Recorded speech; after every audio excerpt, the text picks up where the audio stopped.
Hi guys, it gives me immense pleasure today to introduce Dr. Sapna, and she's got an AML rank of 4 and CML rank of 5. So great talking to you, doctor.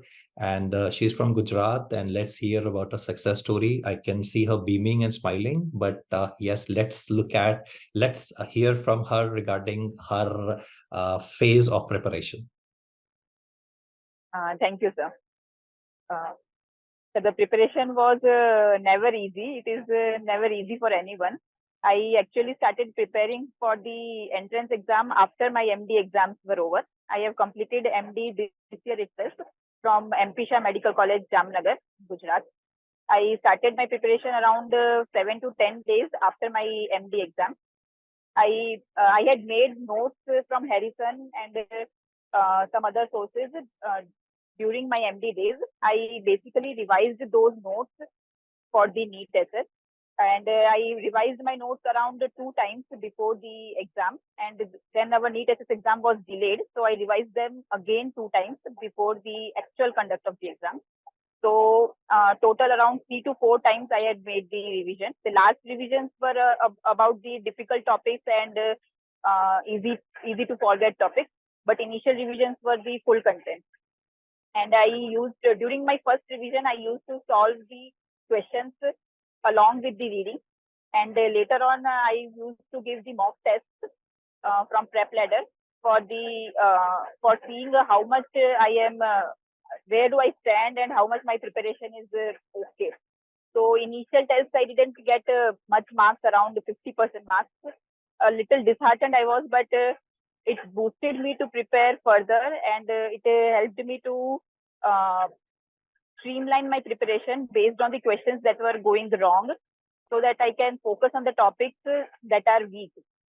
So in that way, I continued my preparation. After the NEET SS exam, I prepared for INI-SS. For that, I revised my neurology notes around 2 to 3 times more. And general medicine part, I didn't revise at that time. It was 1 month gap. So I just focused for the general medicine onto the mock tests only. Okay, so Doc, one, I would like to congratulate you by you said about a very interesting fact that you revised your notes 2 times after the NEET SS and just before INI. So that would be a very small gap, but you were able to do 2 revisions. So hats off to you. Your studying speed and reading speed is just super awesome.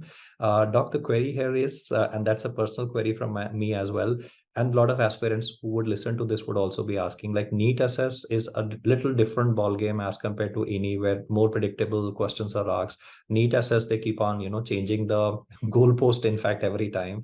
So how did you go about in a span of 1 month, in fact, less than 1 month, how did you go about changing your strategy from, going ahead with NEET SS and then going ahead for INI preparation?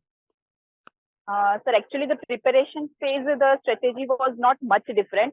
I just that we have a single subject for INI. I focused on neurology part and neurology more details, some difficult syndromes, etc. I revised more, tried to revise them more number of times. I tried to make a separate notebook for the volatile topics, and just gave the mock tests more often. Around 1 mock test per week I gave. So between NEET and INI, I gave 4 to 5 mock tests, so that in that mock test, I will get to know, because we have less time, so get to know which topics are difficult for me, which are my weak topics, and so we'll revise them again from my notes. So, Doc, I know your inbox would be full with a lot of messages from your juniors regarding preparation tips, and they'll be hounding you, ma'am, please let us know. But then for the benefit of the viewers, can you list out about 5 to 6 topics which are must know for before you go for your INI exam, which are always asked? So these topic list is available everywhere. There is nothing much big about it, like stroke, epilepsy.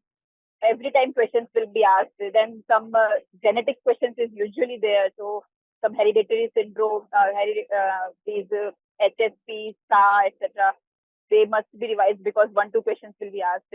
Plus, one thing is that biostats is usually asked in INI, which we tend to ignore because we tend to focus on our main subject, like neurology in this case. So there were around 3-4 questions in biostats also. So if we don't revise in general medicine, anything else, just biostat parts revision should be done. Sir, Doc, like in stroke topic, right? I mean, any specific points, like specifically in brainstem stroke, would they be asking more, or like it's the therapeutics part, or is it the management part? Where But exactly? actually, sir, based on what I saw in previous papers, the management was more of asked, but sir, this time there was only one question in stroke. So actually, it is very unpredictable, and this year's paper was more of like INI pattern, more of like NEET pattern.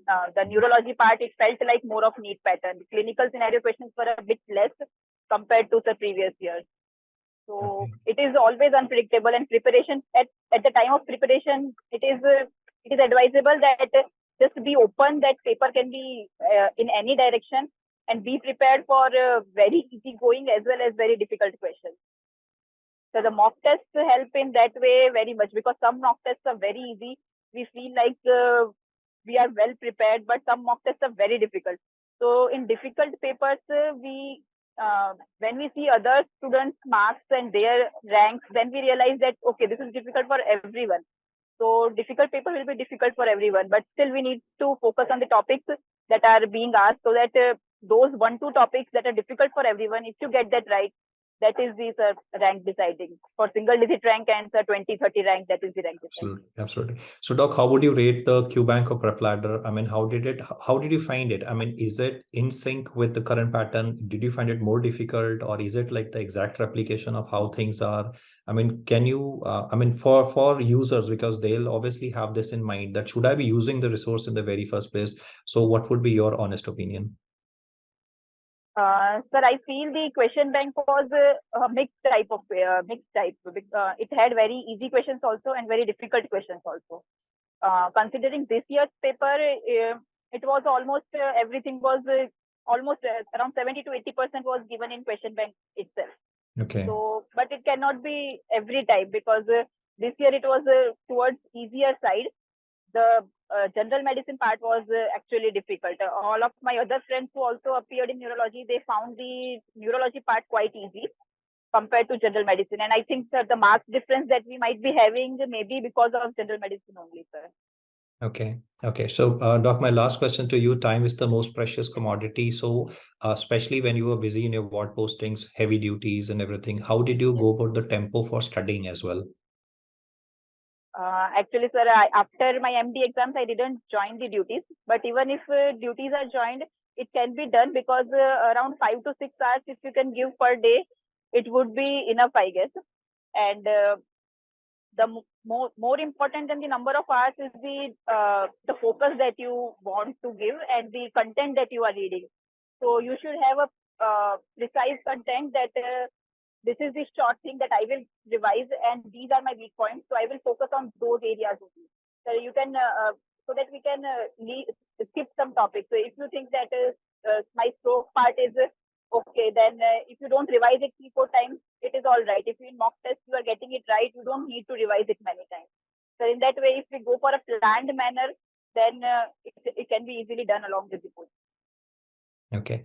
So, Doc, like I would like to know what Dr. Sapna was just 1 month before the exam, a bundle of nerves, or like super confident, I'm gonna crack it. I mean, how were you feeling? What were the vibes like? No, sir, not super confident, because my mock test results were not that good. I used to get a bit down because of the results, but every time I just thought that whatever is going wrong, I will try to give my best, and whatever will be the result, I will accept that. So I think that mindset is important at that time. Otherwise, the preparation phase goes haywire. Okay. So, Doc, great talking to you. And if you want to make any dedications for parents or anybody else, the stage is all yours.